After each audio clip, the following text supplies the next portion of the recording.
वामन अवतार को लेकर श्रीमद् भागवत गीता में एक कथा काफी प्रचलित है, जिसके अनुसार एक बार देवता और दैत्यों के बीच भीषण युद्ध हुआ, जिसमें दैत्य पराजित हुए तथा जीवित दैत्य मृत दैत्यों को लेकर अस्ताचल की ओर चले गए।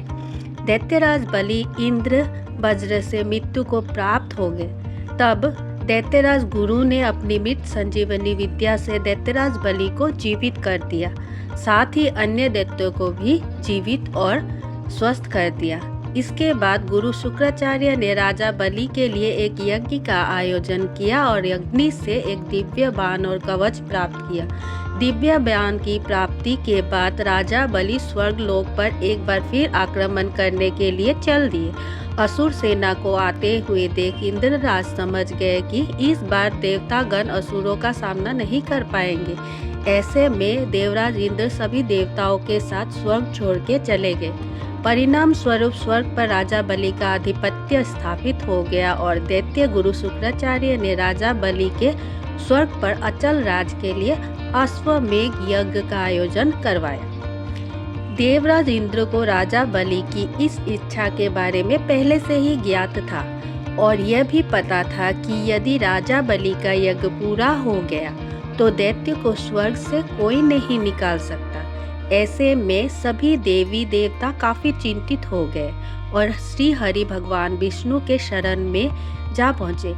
इंद्रदेव ने अपनी पीड़ा बताते हुए श्री हरि से सहायता के लिए विनती की। देवताओं को परेशान देख भगवान विष्णु ने सहायता का आश्वासन दिया और कहा कि मैं वामन रूप में देवराज इंद्र की माता अदिति के गर्भ से जन्म लूंगा। जिसके बाद भाद्रपद मास के शुक्ल पक्ष की द्वादशी को श्री हरि भगवान विष्णु ने माता अदिति के गर्भ से धरती पर 5वां अवतार लिया।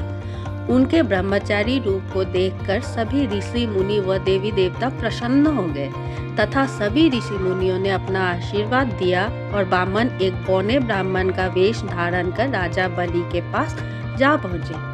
उनके तेज से यज्ञशाला प्रकाशित हो उठी। यह देख बलि ने उन्हें आसन पर बिठाकर आदर सत्कार किया और भेंट मांगने को कहा।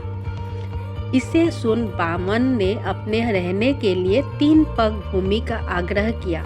हालांकि दैत्यराज गुरु शुक्राचार्य को पहले ही आभास हो गया था और उन्होंने राजा बलि को वचन ना देने के लिए कहा था, लेकिन राजा बलि नहीं माने और उन्होंने ब्राह्मण को वचन दिया कि तुम्हारी यह मनोकामना जरूर पूरी हो करेंगे। बलि ने हाथ में गंगा जल लेकर 3 पग भूमि देने का संकल्प ले लिया। संकल्प पूरा होते ही वामन का आकार बढ़ने लगा और विकराल रूप धारण कर लिया।